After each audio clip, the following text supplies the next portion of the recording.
Querido, eu queria falar um pouquinho hoje sobre nós, o poder da concordância, e vamos trabalhar com ela ao longo desse mês de março. E afinal de contas, você tem consciência que nós já estamos em março, irmãos? Não parece que o culto da virada foi antes de ontem? Já estamos em março. Então já pode se preparar, você acabou de passar o Natal, que a Páscoa já está chegando, né? E depois da Páscoa já tem o Natal. Eu acho que está assim, é Páscoa, Natal, Ano Novo, e vai assim, meu Deus, gente, está tremendo isso. O tempo está sendo abreviado, isso é cumprimento de promessa da Escritura. Jesus está voltando, irmão, se prepare o que você tem, para não ficar para trás, tá bom, irmão? Então, eu não sei quem foi que perguntou, aqui da igreja, eu disse, pastor, qual é o posicionamento da igreja sobre a questão do arrebatamento? Vocês sabem sobre isso, irmãos? Sobre essa doutrina, né? Jesus vai voltar antes da tribulação, durante a tribulação, antes ou depois da tribulação, a igreja sobe, a igreja fica, a igreja vai. Como é que é? Eu falei assim, irmão, olha só, essa doutrina eu não vou te explicar em 5 minutos, é muito complexa. Uma coisa eu sei, Jesus vem, amém? Esse é o ponto fundamental. E a hora que ele vier e ele assoviar, eu estou subindo com ele. Eu não quero pagar para ver, irmão, para depois da tribulação. Eu quero ir logo, sabe? Eu quero ir logo. Ah, como é que vai ser depois da tribulação? Eu não quero saber, irmão. Eu não estou nem aí para saber. Se você quiser saber, você fica, né? Aí você me conta quando chegar no céu depois. Mas eu não quero. Então, a igreja tem que estar pronta, tem que estar preparada para o tempo, tá bom? Então deixa eu voltar aqui para o meu assunto principal. A ideia dessa mensagem é a seguinte: nós, o poder da concordância. Querido, entenda uma coisa, nós vivemos hoje num mundo de isolamento, obrigado, querido, num mundo de isolamento, num mundo de egoísmo, num mundo onde as pessoas estão preocupadas consigo mesmas. Hoje as pessoas não têm uma mentalidade de coletividade, uma mentalidade de se preocupar e cuidar de outras pessoas. Vivemos um mundo hoje onde nós somos ensinados que o que importa é a satisfação pessoal, o que importa é você estar satisfeito. Inclusive, esse é o critério ao qual muitos escolhem suas respectivas igrejas. Eu vou na igreja que me faz bem, eu me sinto bem, então é a sua vontade que é a demanda que tem que ser cumprida. Entenda, irmão, que a igreja, em algum momento, ela vai desagradar você, pode esperar por isso. Em algum momento a igreja vai desagradar você, porque a igreja não trabalha articulando em prol do seu benefício. A igreja trabalha para cumprir um propósito, e o propósito é de Deus. E o que acontece é que às vezes o propósito de Deus, irmãos, vai diametralmente contrário à nossa própria vontade. Existem coisas da Bíblia, irmão, que eu leio, que eu entendo, e eu falo para você de coração que eu não gosto do que eu leio. Eu preferiria que não tivesse na Bíblia. Tem coisa da Bíblia que é pesada, irmão. Essa semana eu estou na minha jornada de leitura, estou terminando a minha primeira leitura da Bíblia, e eu estava lendo, eu fui lendo totalmente fora da ordem, gente. Que às vezes, ano passado eu li de Gênesis a Apocalipse, depois li de Apocalipse para Gênesis. Eu estou lendo tudo fora, irmãos. Eu leio o Novo Testamento, leio o Velho, eu misturei tudo agora. E eu estava terminando ontem de ler Provérbios e Eclesiastes. Irmãos, tem uns conselhos de sabedoria ali que é difícil de obedecer, gente. Como que é complicado de obedecer, como que é complicado, tem uns textos da Bíblia que são complicados. Então entenda que a vontade de Deus, ela não se articula para satisfazer a nossa vontade. E hoje nós vivemos em uma geração que está acostumada a que coisas sejam construídas em prol da sua própria vontade, do seu próprio benefício. No entanto, a Bíblia nos ensina o contrário. A Bíblia fala sobre unidade, a Bíblia fala sobre relacionamento e sobre concordância. Querido, entenda uma coisa: existe um poder tremendo na unidade, existe um poder tremendo quando uma igreja concorda em torno de um tema, em torno de uma missão, em torno de uma visão. Por isso que a nossa igreja trabalha, irmãos, de maneira clara, está visual para você tirar foto, levar para casa e decorar qual é a nossa visão, qual é a nossa missão, quais são os nossos propósitos, nossos valores, para que você não se confunda ao longo da jornada. Nós temos um alvo, nós estamos perseguindo um alvo. Eu fico tentando imaginar, talvez eu tente ilustrar para você o poder da unidade de uma igreja através da seguinte ilustração. Tenta imaginar comigo. A nossa igreja, irmãos, é uma grande embarcação a remo. todo mundo que entra na igreja, querendo ou não, ganha um remo. Ganha um remo. Ah, mas eu não quero, mas você ganha. Você entrou na igreja, você ganhou um remo. Tá? Quem conhece isso, barco a remo? Você sabe o que estou falando? Entende? Aí pensa comigo, irmão, pensa comigo aqui. Se metade da igreja rema para frente e a metade rema para trás, para onde esse barco vai? Para onde esse barco vai? Você concorda que ele vai fazer muito movimento na água? Vai fazer muito movimento na água, vai sacudir muito a água, mas não vai chegar a lugar algum. Se 10% da igreja remar para frente e 90% cruzar os braços e falar assim: eu não quero me comprometer com nada, isso não é problema meu, isso é problema da liderança. Esse barco vai andar para frente, não vai? Mas vai andar muito devagar, irmão. Vai andar muito devagar. Vai ser muito difícil. Agora, se todo o barco, se todas as pessoas remarem na mesma direção, onde esse barco vai chegar? Ele vai chegar ao seu objetivo e vai chegar rápido. Vai chegar rápido. Irmãos, essa é a ideia do poder da unidade para uma igreja local. Irmãos, preste atenção no que eu estou falando para você, porque a nossa igreja, esse ano, com poucos voluntários, nós fizemos um trabalho que nenhuma igreja grande de Araruama fez. Você tem consciência disso? Que Araruama tem igrejas maiores do que a nossa, com poder econômico maior do que a nossa, e nenhuma delas conseguiu fazer o que a nossa igreja fez com poucos voluntários. Sabe por quê? Porque a concordância, a unidade. Quando uma igreja está em unidade, irmãos, não há impedimento, as portas do inferno não prevalecem contra ela. E o que eu estou chamando você nessa manhã para começar a caminhar comigo, é que, embora, irmãos, nós tenhamos terminado um projeto, uma ação, a ação principal da igreja não acabou, irmãos. Nós temos muito pela frente, temos muito a fazer, temos muito que trabalhar ainda, irmãos. Não acabou não, não cruze os seus braços, não é tempo de descanso não. A igreja tem muito a avançar, irmãos, muito a avançar. O que está acontecendo nessas semanas pós-atitude é uma coisa muito bacana, que o Espírito Santo está promovendo na nossa igreja. Talvez você não tenha conhecimento, mas chega para mim, porque eu sou a ponta da conexão. Pessoas que foram impactadas durante esse carnaval, pessoas que não estavam no carnaval, mas que viram, através das mídias sociais, o trabalho da igreja. Entrem em contatos. Estou entrando em contato: pastor, eu queria voltar para a igreja, pastor, eu sou desviado da igreja e vi essa palavra e quero retornar, como que eu faço? Já mandei gente para o culto de segunda-feira, culto das mulheres. Na quarta-feira passada tinha gente aqui que fez contato comigo e está voltando a congregar na igreja. Pessoas estão chegando, pessoas que se converteram na atitude estão sendo encaminhadas para as igrejas locais. Pastor Janderson deu feedback: pastor, chegou 2 aqui que nós alcançamos lá na atitude, voltou para a igreja. Pastor Carlos do Verbo da Vida, chegou gente aqui que era lá da atitude e voltou para Jesus. Irmãos, o trabalho da igreja é um trabalho poderoso e efetivo quando a igreja decide trabalhar em unidade. Nós temos muitas ações pela frente, temos muito o que fazer, e eu peço a você que ande em unidade, que ande em concordância. Há um poder grandioso na concordância. Jesus está presente quando 2 ou 3 estão reunidos em torno de um mesmo propósito. Amém? É o texto do ano da igreja: onde estiverem 2 ou 3 reunidos em meu nome, ali eu me faço presente. Irmãos, onde há concordância, coisas extraordinárias acontecem. Nós é o princípio fundamental de uma natureza geradora de coisas novas. Coisas novas não acontecem com o eu, entenda isso. Coisas novas acontecem através do nós. Deus criou o homem, vai lá na Bíblia, lê lá, como é que está escrito? Façamos o homem à nossa imagem e à nossa semelhança. Há um poder gerador de vida e de coisas novas no nós. Ontem nós fomos comemorar com a Thay e com o Abner o chá de revelação. Eu descobri, irmãos, através desse chá de revelação, que eu sou batista de verdade. Revelação não é comigo, irmão. Não é comigo. Se eu falar, se você me chamar para um chá de revelação e pergunta assim: pastor, o que você acha que é? E eu falar assim: é menino, você pode saber que é o contrário. Eu só adivinho o contrário, irmão.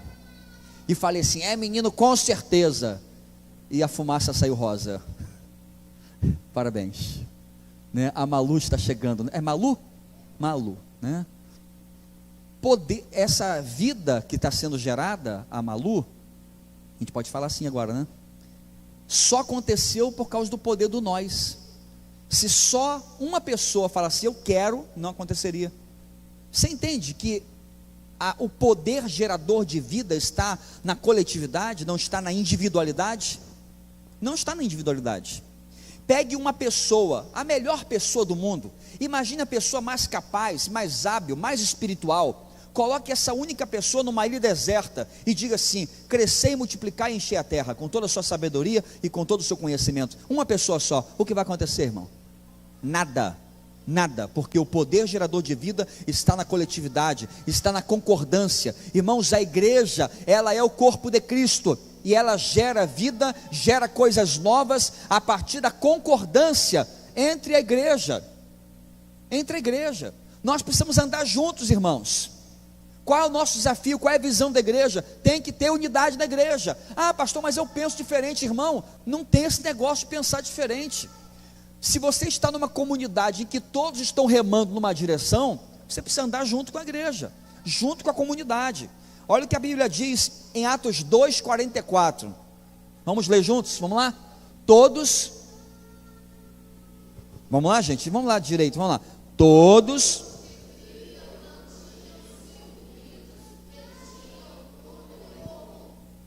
Todos que criam.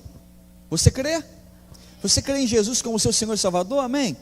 Mantinham-se unidos. Ou seja, havia um esforço para a unidade.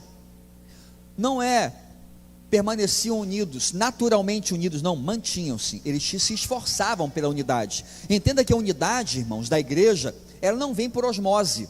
A unidade da igreja não acontece de maneira qualquer. A unidade da igreja, ela é propositiva. Ela precisa ser buscada. Eu preciso fomentar a unidade. Eu preciso buscar a unidade da igreja. E tinham tudo em comum. E hoje, irmãos, eu queria começar essa primeira mensagem dessa série falando sobre o poder do nós nas células. Porque nós tratamos a igreja como o corpo de Cristo, amém? O cabeça, quem é o cabeça? É Cristo. Nós somos o corpo, a igreja é o corpo. E a unidade mínima do corpo é a célula. A célula, ela é a unidade fundamental de todo o organismo vivo. Todo o organismo. E a célula para a nossa igreja, ela vai precisar ter a mesma composição e a mesma relevância. Infelizmente, irmãos, para muitos, o distanciamento social que foi vivido durante a pandemia se transformou em um isolamento emocional. Pessoas que estavam isoladas durante esse tempo de restrição, acabou transformando isso em um isolamento emocional, fechou o coração para o próximo, fechou o coração para a necessidade de uma outra pessoa. Querido, eu garanto para você uma coisa, e guarda isso no seu coração, isso pode ser terapêutico para a sua vida agora ou para o futuro. Em uma igreja saudável, nós sempre iremos precisar uns dos outros. Não tem como, irmão, ser uma igreja sem que haja a necessidade da comunhão, a necessidade de andar juntos, a necessidade da companhia de alguém, do aconselhamento de alguém. Nós somos abençoados pelas outras pessoas, irmãos. Não pense, de maneira alguma, nunca pense isso. Não, pastor, o senhor que está aqui na frente é o responsável por transmitir a palavra e nos abençoar. Eu garanto para você que existem momentos que vocês me abençoam de uma maneira tão poderosa, que nem uma pregação minha, se eu pregar para o espelho, vai rebater e vai fazer efeito na minha vida. Porque você prega para a minha vida. Você também me abençoa. Veja que eu sou abençoado por você à mesma medida que talvez eu também abençoe você. Ou seja, a igreja, ela precisa uns dos outros. Em uma igreja, família, nós precisamos ter o entendimento da urgência e da necessidade de se andar através da comunhão, através da unidade, e nós entendemos que o ambiente da célula é o ambiente ideal para que nós vivamos a comunidade. Por quê? Porque aqui, irmãos, na grande congregação, na reunião do culto, A gente não tem tempo para sentar com o irmão e perguntar assim: vem cá, está tudo bem mesmo? Eu senti o seu rostinho um pouquinho triste. O que está acontecendo?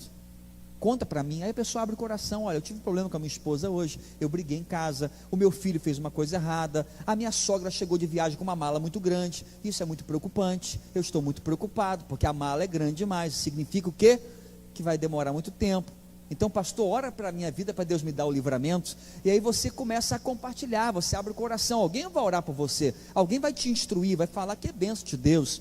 Irmãos, isso não acontece no ambiente do culto, mas acontece numa célula. A célula é um ambiente onde nós podemos ir além deste encontro aqui. Esse encontro é bênção, mas é maravilhoso. Mas entenda que a sua experiência de comunidade como igreja não pode se resumir ao que acontece aqui na igreja. Tem que ter aquele momento de sentar junto, olhar no olho, conversar, orar, chorar, abraçar. Quem sabe a grande ministração do Espírito Santo na sua célula vai ser um abraço que você vai dar em alguém, um acolhimento que você vai dar para uma pessoa no momento de crise, de perda. Mas nós precisamos disso. Pelo menos eu vou falar para você, eu preciso disso. Eu preciso disso. Eu vou falar para você, se eu não tiver junto com a minha célula me sustenta, a minha célula me abençoa, eu vou ter dificuldade de pastorear, irmão. Eu vou ter dificuldade, porque o pastor também sofre. Você também sofre. Por que você não precisa? Não, pastor, eu preciso disso não. Você está se enganando, irmão. Porque todos nós precisamos uns dos outros. Já falei para você, vou continuar repetindo até você aprender. Todo mundo precisa de gente. Você precisa pelo menos de 2 pessoas para chegar nesse mundo, amém? Entendeu a dica? Precisa de 2 pessoas para chegar nesse mundo. Para entrar nesse mundo, precisa de 2 pessoas, papai e mamãe. E para sair desse mundo, precisa de 4. Precisa de mais gente para sair do que para entrar. Precisa de 4 pessoas, para cada um carregar a alça do caixão. É no mínimo de 4, irmão. Se você for magrinho assim, precisa de 4. Você, Vinícius, vai precisar de uns 8. Né? Não vai demorar muito, fica tranquilo. Vai ser arrebatado direto. Vai dar um trabalho para Jesus, só vai dar trabalho para Jesus. Só para Jesus. Irmãos, nós precisamos de pessoas o tempo inteiro. Nós precisamos do próximo o tempo inteiro. Nós precisamos uns dos outros. E por isso que a nossa igreja está realmente focada em buscar essa vivência através das células. É a partir das células que as pessoas são integradas na vida da igreja. Irmão, você acha que eu tenho condição de chegar aqui no domingo à noite, faz apelo, vem 10, 20 à frente? Você acha que eu tenho condição de olhar para cada um dos 20, memorizar cada um, decorar o telefone de cada um, durante a semana estar ligando para cada um, acompanhando cada um? Eu não consigo, irmão, eu mal consigo acompanhar a membresia. Isso pode acontecer através da célula. Você que trouxe, você que convidou, você viu alguém diferente, chega junto, compartilha o seu telefone, chama para a reunião, vai lá, toma um café junto, ora com essa pessoa. É na célula que a pessoa é integrada, porque ela cria relacionamentos. É a partir da célula que as pessoas são pastoreadas e discipuladas, porque pastoreio, irmão, entenda uma coisa, hein? Pastoreio não é você vir ao culto de domingo, ouvir a palavra do pastor e voltar para casa. Pastoreio é mais do que isso. Pastoreio é vida. Pastoreio é estar junto. Pastoreio é sentar junto. Eu quero dizer para você que a nossa igreja, irmãos, hoje tem pastores que exercem o ministério pastoral, mas não tem um PR na frente. E não sei por quê. Por mim poderia ter. Pastor é quem cuida. Pastor é quem está do lado. O seu líder de célula, ele tem uma função pastoral, porque ele está acompanhando você. Às vezes quando chega o pastor, é somente no momento mais complicado, porque já tratou, já ajudou, já orou, já tentou mentorear, aí não teve condições, aí trouxe para poder dar acompanhamento. É a partir da célula que as pessoas são encorajadas a se envolverem nos ministérios. Eu estou começando a planejar aqui um plano de ação, na verdade, onde todos os ministérios da igreja vão ser direcionados e ativados via célula, tá? Recepção, tá? Recepção. A gente vai botar, por exemplo, um domingo, recepção com o Ministério de Mulheres. Bota as mulheres com a roupinha, aquela roupinha rosa, bonitas que elas têm, recepção. Pode ser um domingo antes da celebração das mulheres. A outra semana, bota os adolescentes na recepção, Felipe. Bota, porque eles são super simpáticos, eles falam com todo mundo, vai quebrar totalmente, né, o gelo ali, vai ser tremendo. Outra semana, bota outra célula para estar acompanhando. Ações da igreja, eu quero ver, irmãos, os ministérios da igreja adolescentes, jovens, todos os ministérios, casais envolvidos no Abraçar, envolvidos em Monte Belo, envolvidos no nosso projeto no Campus 15.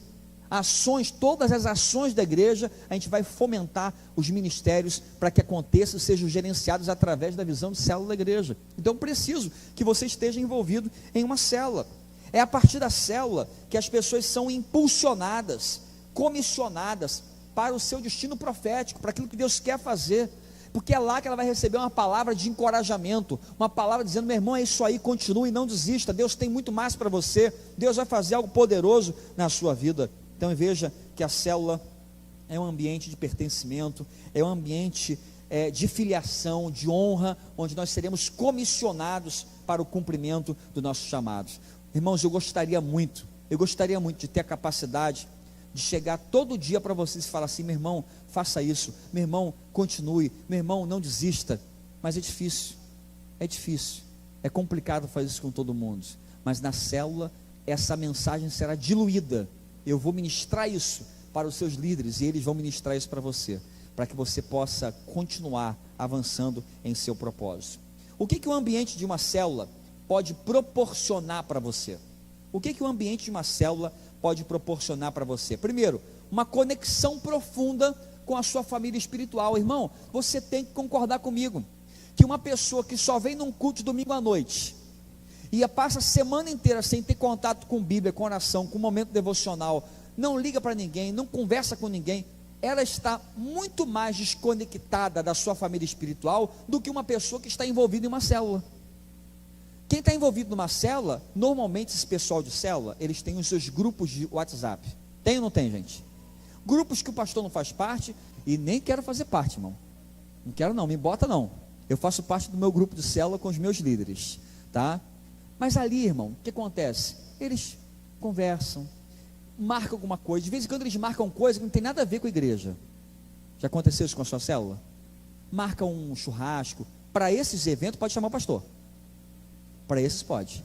Marca um churrasco, marca uma ida na praia, marca um passeio, marca um cinema junto. Irmãos, que coisa gostosa é você estar vivendo relacionamentos de amizade dentro de um grupo da igreja. Irmãos, eu quero dizer uma coisa para você: os seus melhores amigos estão aqui dentro, amém? As pessoas que vão abençoar a sua vida estão aqui dentro, meu irmão. É muito triste quando você tem mais amigos de confiança lá fora do que aqui dentro. Sabe por quê? Porque lá fora, qual o conselho que você vai receber quando tiver com crise no seu casamento? Está em crise no casamento, vou perguntar para o meu amigo que se divorciou 3 vezes, e aí, o que você acha? Ah, larga essa megera, já demorou, já tinha que se separar dela há muito tempo. Esse é o conselho que você vai receber lá. Qual é o conselho que você vai receber dentro da célula, meu irmão? Vamos orar. Meu irmão, não faz isso não, espera aí, acalma um pouco. Você veja que a célula é um ambiente, irmãos, muito melhor. Então é na célula que você estabelece uma comunhão, uma conexão profunda com a sua família espiritual. Romanos 12:10. Dediquem-se uns aos outros com amor fraternal, prefiram dar honra aos outros mais do que a si mesmo. Relacionamentos que constituem vida, relacionamento, irmão, que vai proteger você. Você foi criado para viver em comunhão e precisamos aprender isso. Tem que ser algo intencional, tá? Você precisa desenvolver essa comunhão. A comunhão verdadeira nos leva além de uma simples socialização, mas é um compartilhar de vida. É um compartilhar de vida, onde você cumpre aquilo que diz a palavra. Você vai sorrir com os que estão sorrindo e chorar com os que choram. Existem encontros, irmãos, que nós celebramos, e existem encontros que nós nos consolamos uns aos outros. Esse tipo de comunhão, irmão, esse tipo de comunhão vivido em um ambiente de célula é o antídoto para a solidão que assombra as pessoas da nossa geração. Vivemos hoje em um mundo superpopuloso, você sabe disso, chegamos a 8 bilhões de pessoas no mundo, e nunca as pessoas foram tão solitárias quanto hoje. Nunca foram tão solitárias. Pessoas precisam de pessoas. Não adianta, irmão, presta atenção aqui, olha para mim agora aqui. Não adianta você ter 5.000 amigos aqui. Adianta? Eu tenho 5.000 amigos aqui, Na hora da crise, você não tem para quem ligar. Na hora da dificuldade, você não tem ninguém para chorar com você. Na hora da dificuldade, você não tem ninguém para sentar com você, para ouvir como é que você está vivendo. Entenda, irmãos, que isso aqui pode ser bênção, tudo bem, não tem problema. Mas o que nós precisamos de verdade é de vida na vida. É de gente real, gente física. Eu estava lendo uma matéria ontem, dizendo que a ciência, a tecnologia, agora ela chegou a um momento fantástico. Olha isso, gente. Olha isso, escuta isso. Porque as pessoas estão namorando pela internet. Já viu? Namoro online. Já viu esse negócio de namoro online, irmão? Amém ou misericórdia? Misericórdia. Eu sou do raiz, né? Inventaram, presta atenção nisso, receba essa palavra, irmão, uma boca virtual para você beijar a pessoa que está do outro lado. Irmão, que troço feio. Que troço, parece uma boca de peixe que você encontra no mercado de peixe. Aí você beija aquela boca que a pessoa do outro lado vai sentir. Esse é o mundo. É para aí que caminha a humanidade, gente. Relacionamentos artificiais, superficiais, descomprometidos.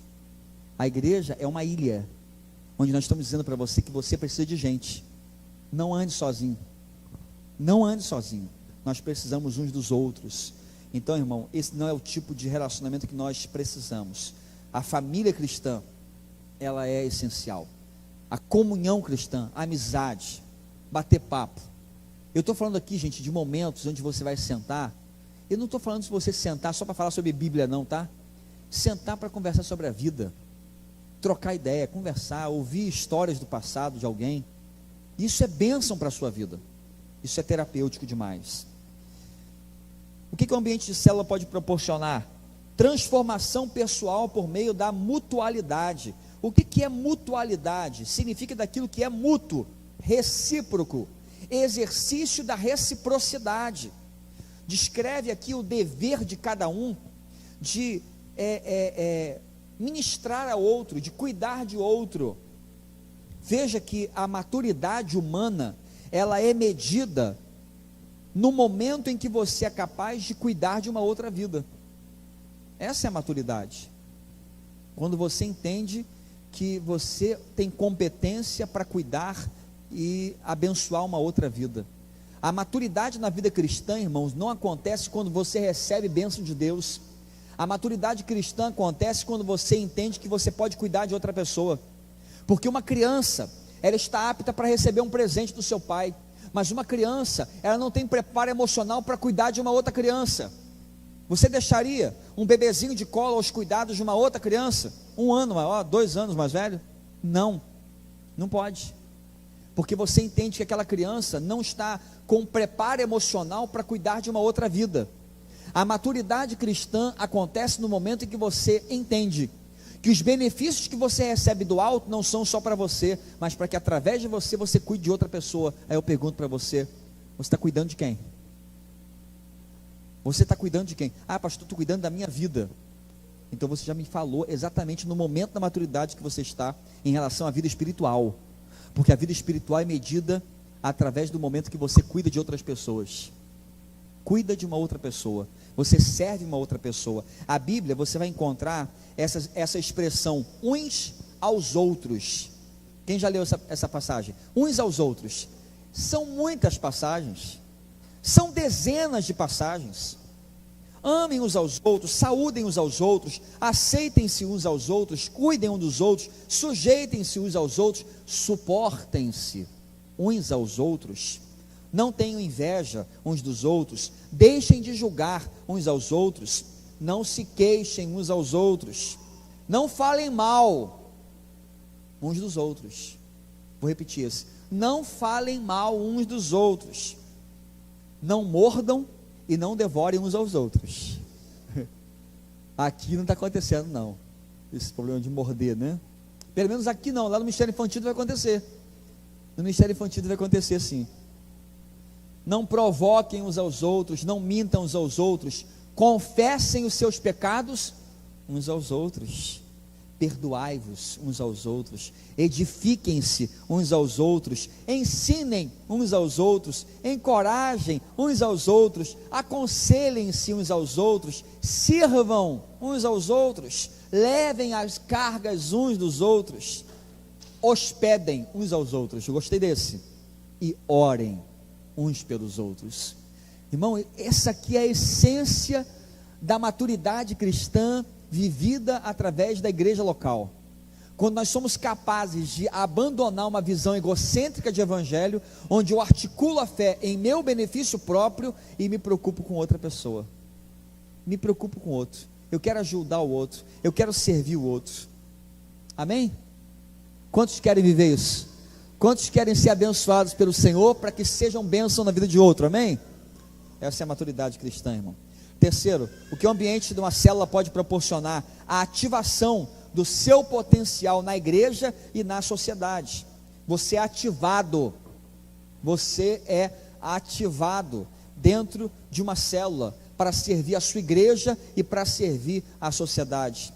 1 Pedro 4,10 declara: cada um exerça o dom que recebeu para servir aos outros, administrando fielmente a graça de Deus em suas múltiplas formas. Irmão, pastor não tem possibilidade de ter um olho em cada ambiente para saber quem é quem, mas na célula você é capaz de perceber uma pessoa e perceber o dom espiritual que essa pessoa tem e ativar essa pessoa. O que é ativar essa pessoa? É aquela pessoa que está na igreja, mas ela não faz nada, aí está lá na célula, você percebe que ela tem possibilidade de liderar um grupo, ela tem possibilidade de trabalhar numa área de evangelismo, ela tem possibilidade de ministrar no momento de louvor, ela pode servir em um projeto social da igreja. Aí você fala assim: meu irmão, você está desperdiçando seus talentos, Deus pode usar você poderosamente, meu irmão.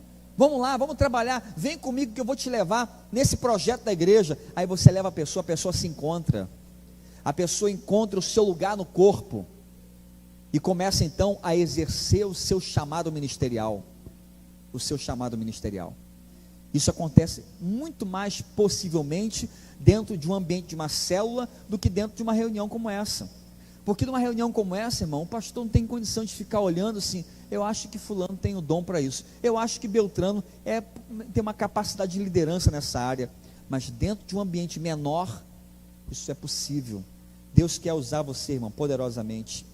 Tom Patterson disse que: mostre-me uma pessoa que não conheça seus talentos ou não os desenvolveu para servir os outros, e eu lhe mostrarei uma pessoa com pouco senso de propósito, significado, motivação e valor.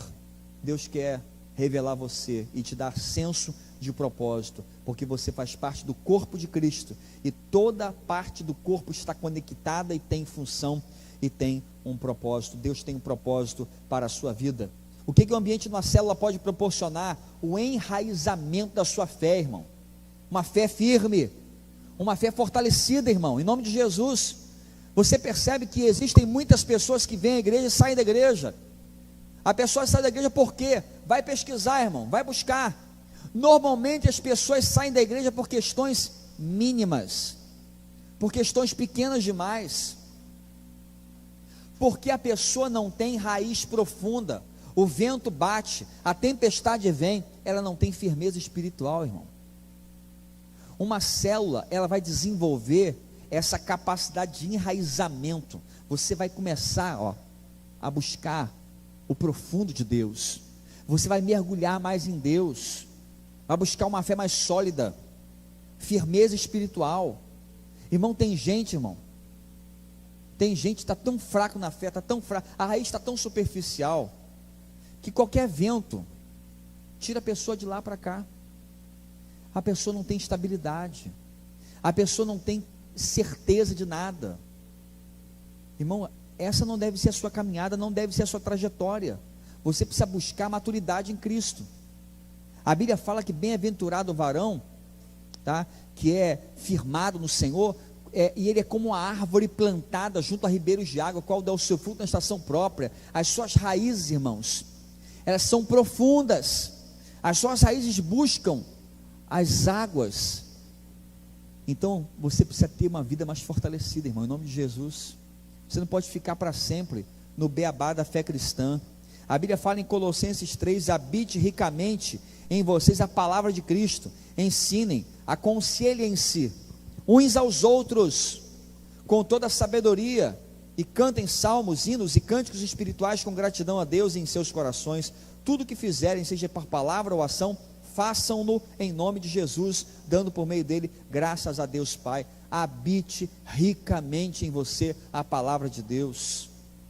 Como que Deus trabalha no livro Enraizado, um livro excelente, recomendo a leitura para você.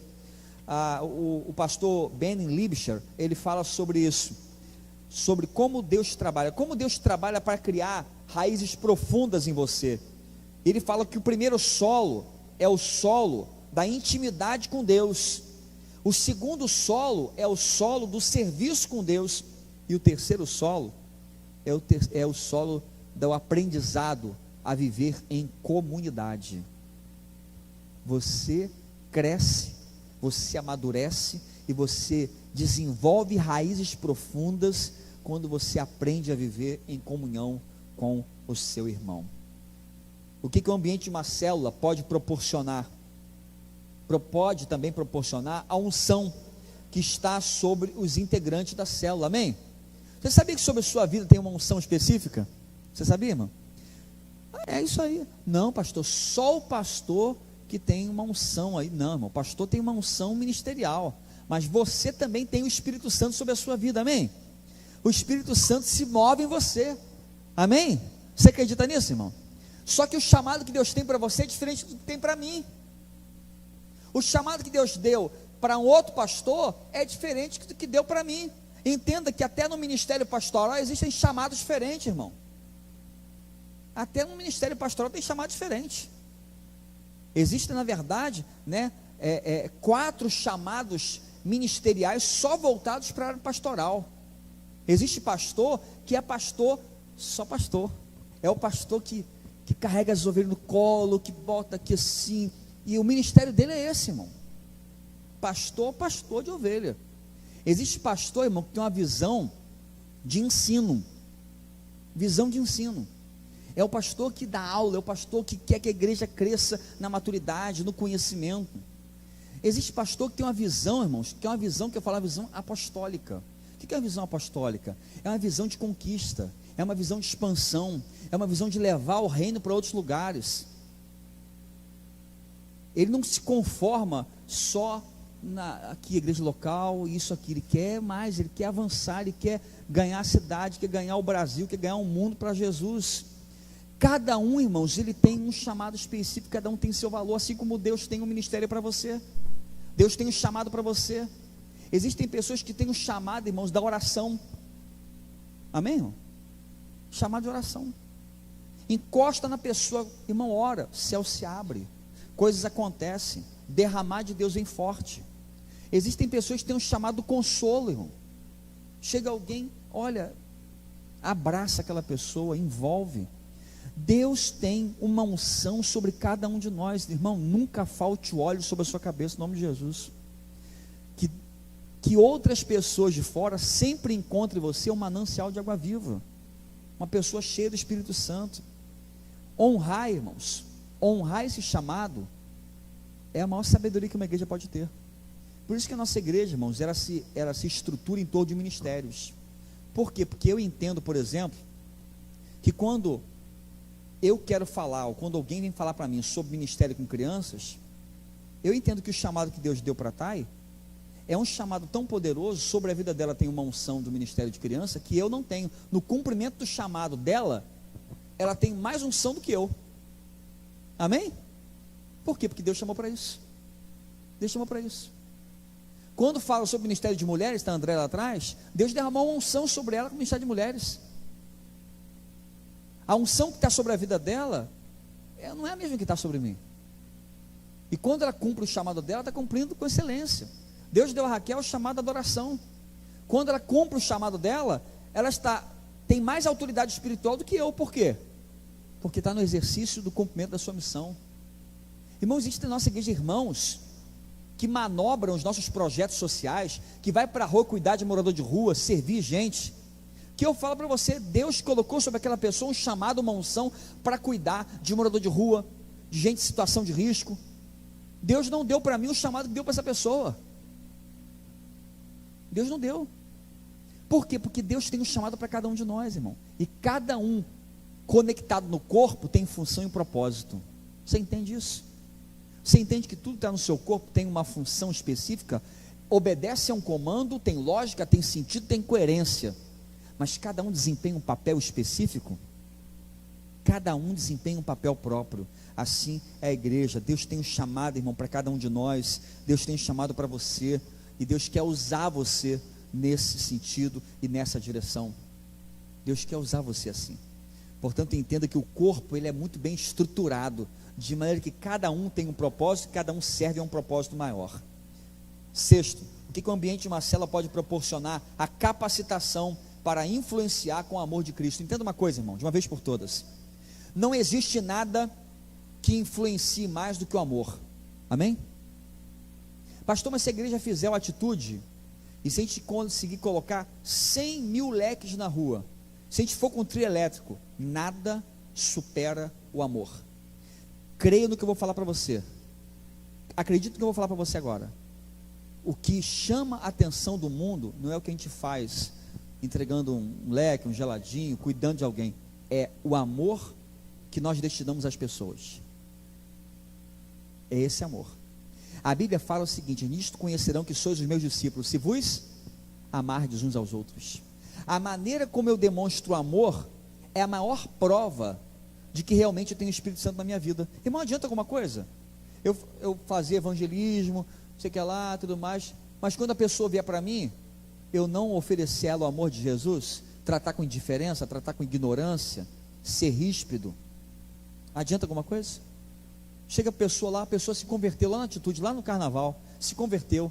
Ah, quero entregar minha vida a Jesus, só que tenho um problema com droga, eu não consigo largar a cocaína, o que eu faço? Isso é problema seu, não é problema meu não, se vira, dá teu jeito. Falta de amor. Isso é falta de amor, irmão. A igreja, ela leva muitos ao convencimento através do amor. Essa semana chegou para a gente um testemunho de uma pessoa que foi abordada pela nossa equipe de evangelismo na praça. E falou assim: você foi abordado pela nossa equipe da atitude? Ele falou assim: não, eu não fui não, eu não quis. Lembra que eu falei sobre você, se a pessoa querer ou não querer? Não quis. Mas eu vou falar para vocês serviram os meus filhos. Mesmo eu não querendo, você serviu os meus filhos. Os meus filhos estavam todos identificados e com um chup-chup natural, sabor verde na mão. E não foi só uma vez não, foram muitas vezes. Isso é assim que a igreja faz. É assim que a igreja faz. Então entenda, irmãos, que o amor convence. O amor convence mais que palavras, tá? Quando você participa de uma célula, você é capacitado para influenciar com o amor de Jesus, porque você é doutrinado sobre a importância do amor, e você começa a desenvolver isso no cuidado uns para com os outros.